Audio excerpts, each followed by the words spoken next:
차원역 사도신경으로 신앙 고백하겠습니다. 저는 전능하신 아버지 하나님 천지의 창조주를 믿습니다. 저는 그분의 유일하신 아들 우리 주 예수 그리스도를 믿습니다.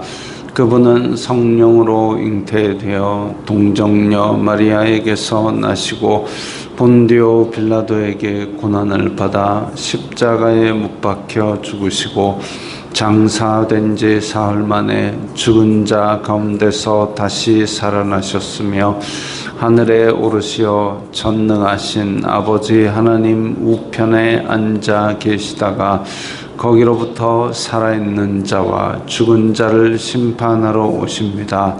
저는 성령을 믿으며 거룩한 공교회와 성도의 교제와 죄를 용서받는 것과 몸의 부활과 영생을 믿습니다. 아멘. 거룩하신 하나님 아버지 감사합니다. 간밤에도 편히 쉬게 해주시고 새벽에 기도하는 자리에 불러주시니 감사합니다. 이 시간 저희들 마음 중심으로 주님을 경외하게 하여 주시옵소서. 예수님 이름으로 기도드리옵나이다. 아멘. 찬송가 447장입니다.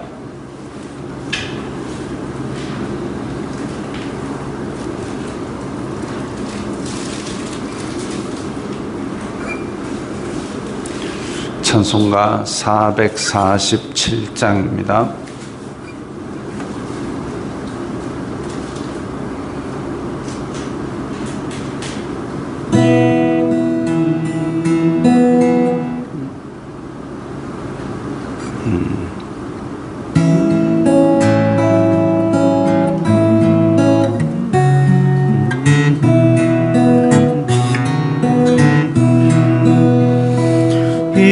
세상 끝날까지 주 섬겨 살리니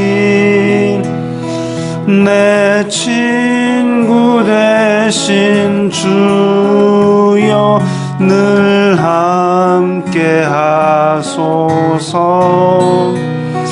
주 나와 함께 하면 전쟁도 겁없고 주 나를 인도하면 늘 안심하리라. 나 주를 따를 때에 주 약속하신 것 그 영광 중에 모두 이루어 주소서. 나 주의 뒤를 따라 섬기며 살리니 그 크신 은혜 속에 날 인도하소서. 이 세상 온갖 시험 내 마음을 흔들고 저 악한 원수들이 안팎에 있으나 주 나를 돌보시사 내 방패 되시고 내 옆에 계신 것을 늘 알게 하소서. 저 영광 빛난 곳을 주 허락했으니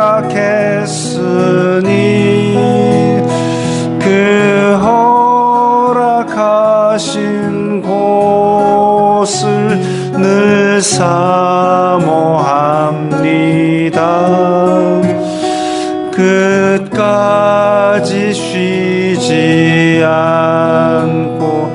주 따라가리니 주 넓은 사랑으로 늘 인도하소서.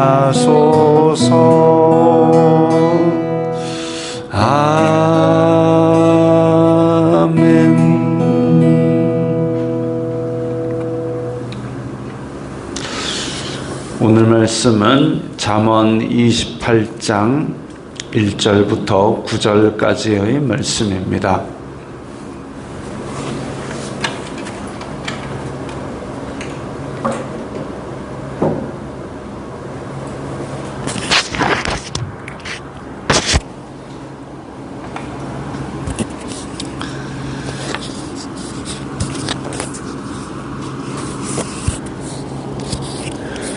잠언 28장 1절부터 9절까지의 말씀 함께 읽겠습니다.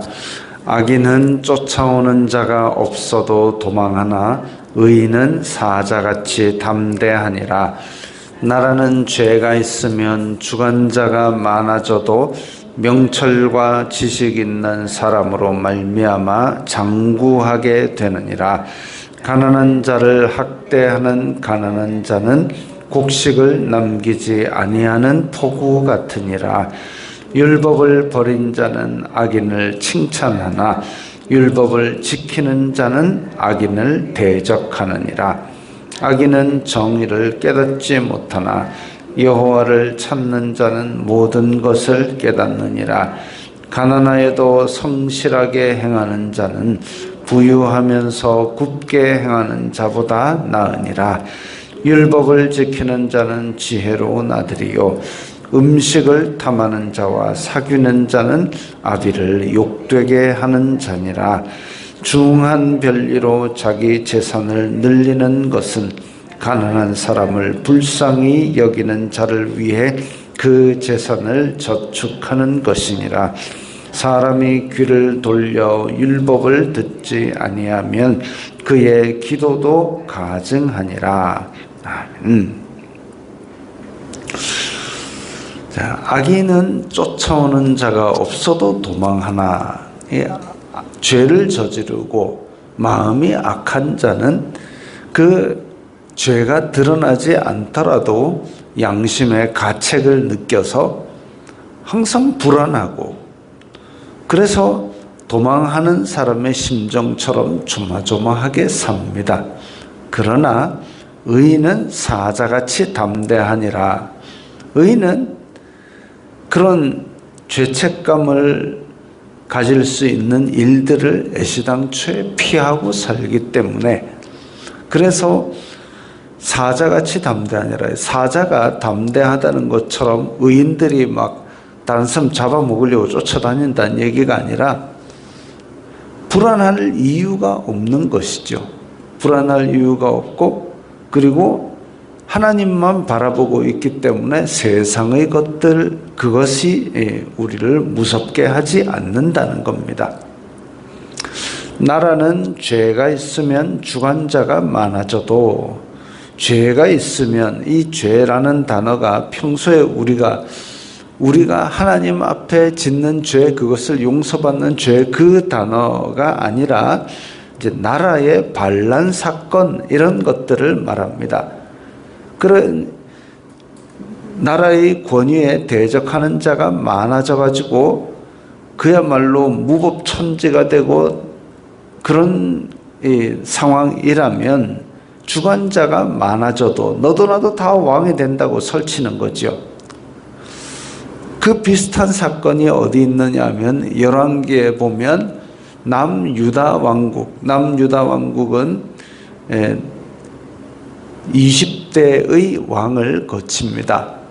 근데 북이스라엘 왕국은 19명의 왕이 있었습니다. 그러면 이제 시간대로 보면 연대별로 보면 비슷한 시기에 망해야 정상인데 그게 아니라 북이스라엘 왕국은 BC 722년에 망하고 남유다 왕국은 BC 586년에 망하고 그러니까 그 두 왕국이 망한 이 연대가 100년 넘게 차이가 나는데도 불구하고 왕은 한 대밖에 차이가 안 납니다.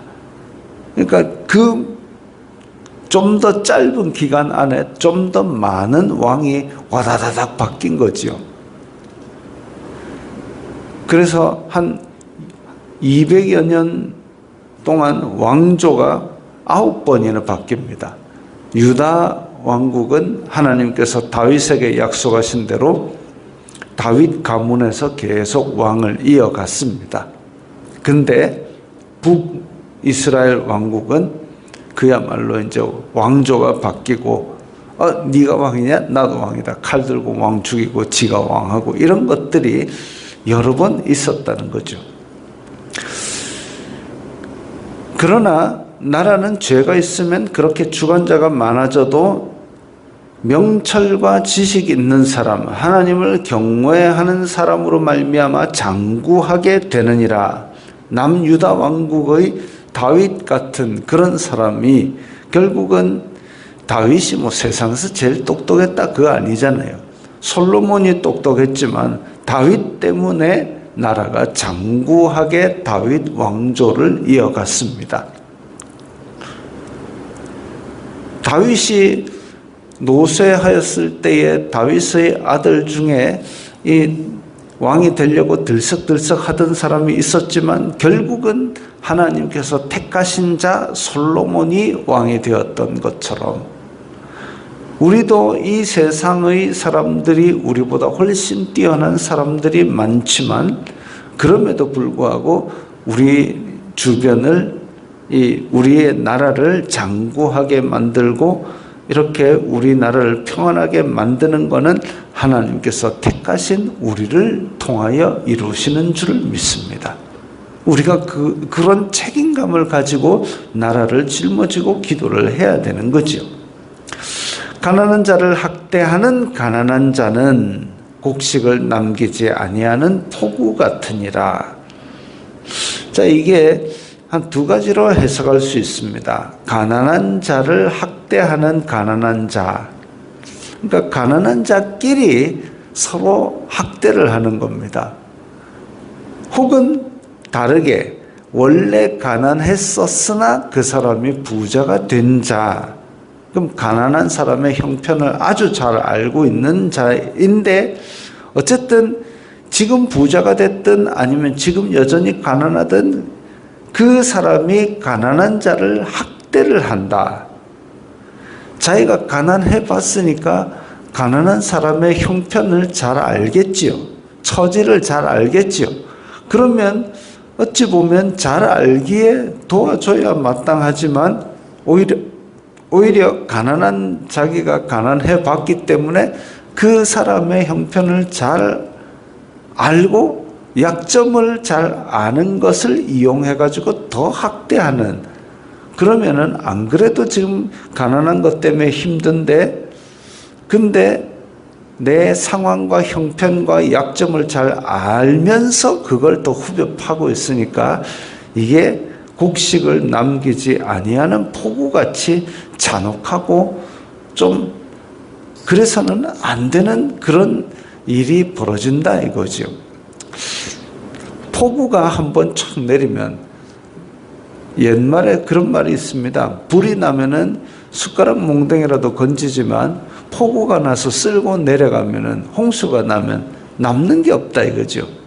가난한 자가 서로 가난한 자끼리 돕자 아니면 가난하다가 부자가 됐을 때는 내가 옛날에 너처럼 그렇게 형편이 그랬지 하고 도와주고 이게 아니라 네 그렇게 해가지고 약점이 거기 있잖아 하고 확 밟아버리면 그거는 진짜 조그만한 희망조차 없어진다라는 겁니다. 참 안타까운 일이죠. 그래서는 안 되는 것이죠.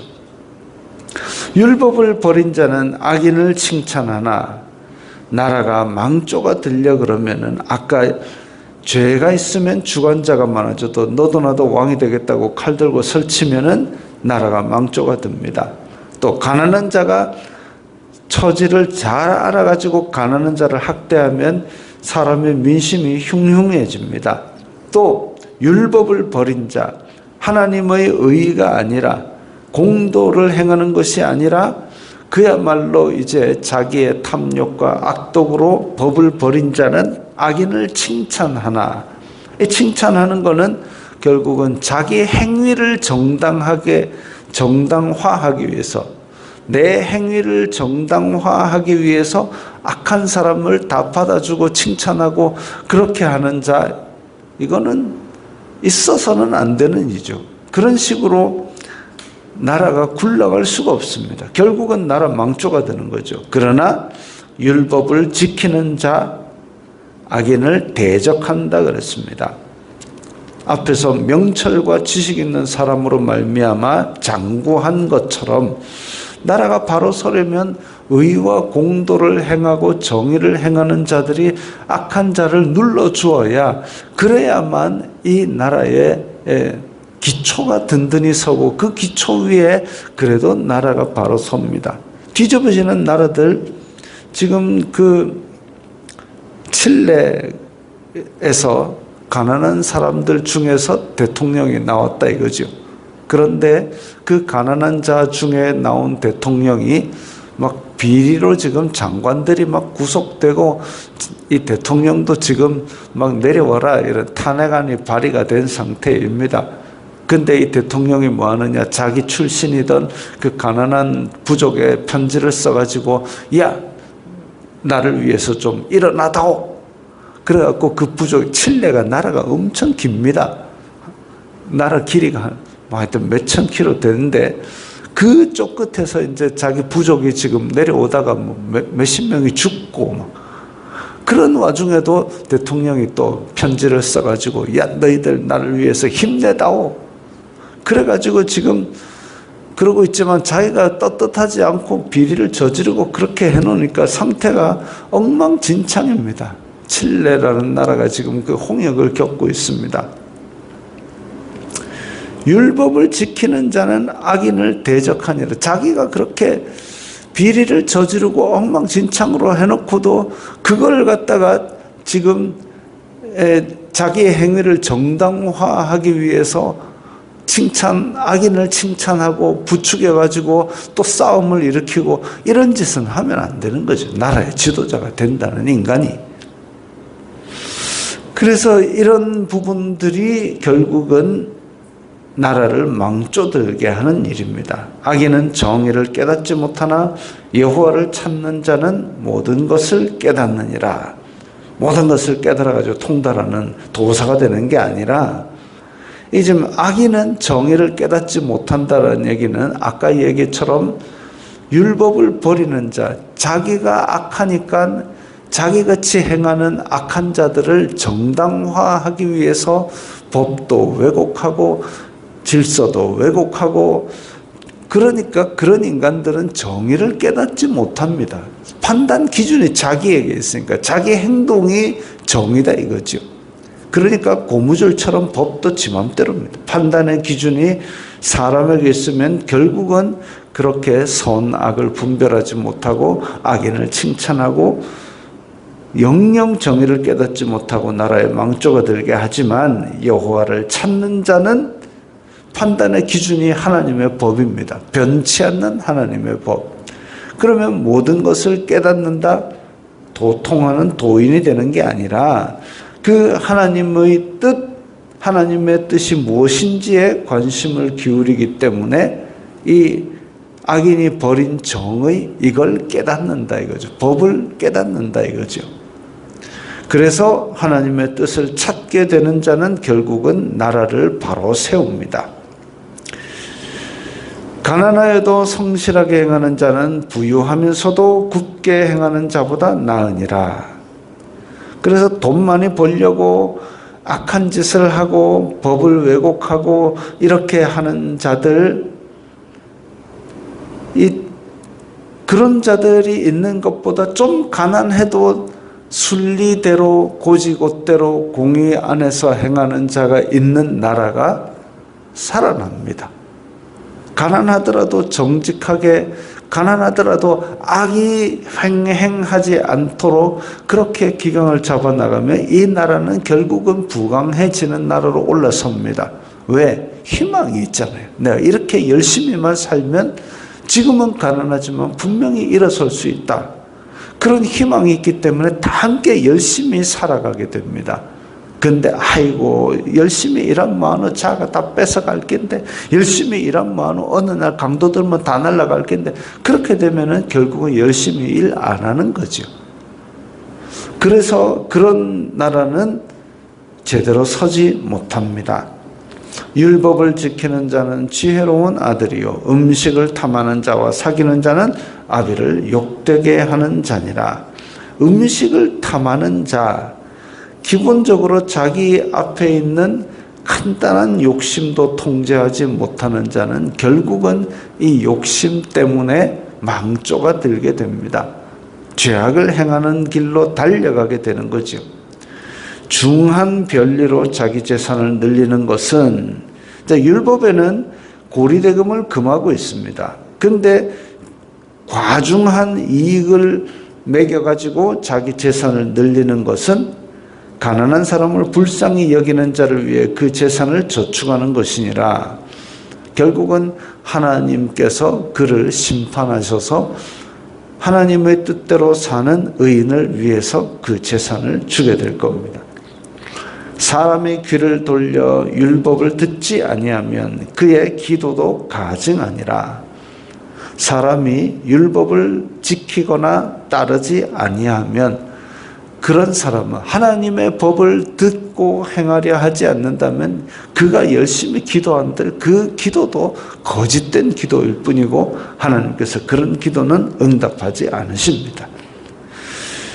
나라가 제대로 서려면 기본적으로 죄가 부끄러운 줄을 알아야 되고 정직하게 순리대로 행하려는 사람들이 많이 있어야 됩니다. 그러지 않고 법을 왜곡하고 이렇게 한다면 나라가 제대로 설 수가 없죠. 사실 이런 것들을 목사가 제대로 잘 가르쳤다면, 그리고 그렇게 행했다면 이 나라 모양새가 이렇게까지 흔들리지는 않을 겁니다. 교회가 전하려는 메시지의 본질은 죄와 그리고 그것을 속죄하게 만드는 회개의 예배, 이런 것들을 기본적으로 가르쳤어야 됩니다. 그런데 한동안 한국교회가 부자 된다, 예수님 믿으면 부자 된다 해가지고 막 이렇게 세상의 가치를 추구하는 것을 신앙에다 붙여가지고 얘기했습니다. 자기 탐욕을 위해서 신앙을 쓰는 것, 그게 결국은 우상이죠. 자기 욕심을 이루기 위해서 자기보다 더 능력 많은 어떤 존재를 상정해 놓고 거기다 비는 것, 그게 우상입니다. 하나님께서는 우리에게 가장 중요한 얘기로, 성경이 창세기부터 계시록까지 일관되게 주장하고 있는 게 뭐냐면 사람은 죄인이다. 그 죄를 해결하기 위해서 내가 사랑으로 예수 그리스도를 보냈다, 그 얘기하고 있는데, 그것 때문에 성경이 세상 모든 이치를 다 담지 않고 딱 그거, 너희들은 죄인이다, 내가 그걸 해결하려고 예수 그리스도를 보냈다, 그게 기독교의 본질이자 성경의 핵심인데, 그걸 자꾸 벗어나가지고 인간의 욕심을 간지르는 그 메시지를 전한다면 교회가 타락하게 되는 겁니다. 우리가 이제 예배 시간에 하이델베르크 교리문답을 시작을 했습니다. 제1문답, 제2문답. 제1문, 살아서나 죽어서나 당신의 유일한 위로는 무엇입니까? 그게 예수 그리스도의 것이고, 우리는 예수 그리스도의 것이고, 마귀의 권세에서 해방시켜 준 것이 바로 죽어서나 살아서나 우리의 가장 큰 위로입니다. 그게 1문입니다. 제2문, 그렇기 위해서 우리가 알아야 할 것은 무엇입니까? 첫째, 둘째, 셋째. 첫째는 우리가 죄의 비참을 알아야 됩니다. 둘째는 거기서 어떻게 구원받았는지를 알아야 됩니다. 셋째는 그렇게 구원해 주신 하나님께 우리는 어떻게 감사를 드려야 될지 알아야 됩니다. 이게 우리가 가장 핵심적으로 알고 전해야 될 복음의 내용이죠. 이게 우리의 의의 근간이 되어야 됩니다. 우리가 의로운 게 아니라 하나님께서 그 아들을 보내사 우리를 의롭게 만들어 주시고 이 하나님의 아들을 따라 살아가라고 전해주신 이것을 우리가 전하고 지키고 사는 것이 이 나라의 기초를 바로 세우고 또 이 나라를 장구하게 만드는 그런 길일 겁니다. 교회가 바로 서고 교회가 소금의 역할을 해서 썩지 아니하게 할 때에 이 나라는 희망이 있는 것이고, 교회마저 무너지면 이 나라는 앞날을 보장할 수 없게 되는 겁니다. 그럼 우리는 어떻게 되느냐? 악인을 대적하고 정의를 깨닫고 가난할지라도 성실하게 살면서 하나님의 법을 우리의 삶에서 행하고 하나님의 뜻을 따라 행하는 것이 우리가 해야 될, 우리가 할 수 있는 일이죠.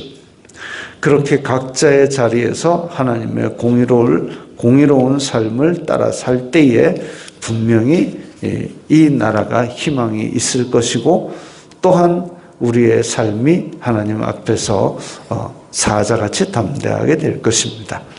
기도하겠습니다. 거룩하신 아버지 하나님, 감사합니다. 저희들의 마음속에 하나님께서 보여주신 사랑의 이 법칙, 그리고 의로운 법칙, 이 법칙을 믿고 따르고 우리의 삶 속에서 실행하면서 살아가게 인도하여 주시옵소서. 예수님 이름으로 기도드리옵나이다. 아멘.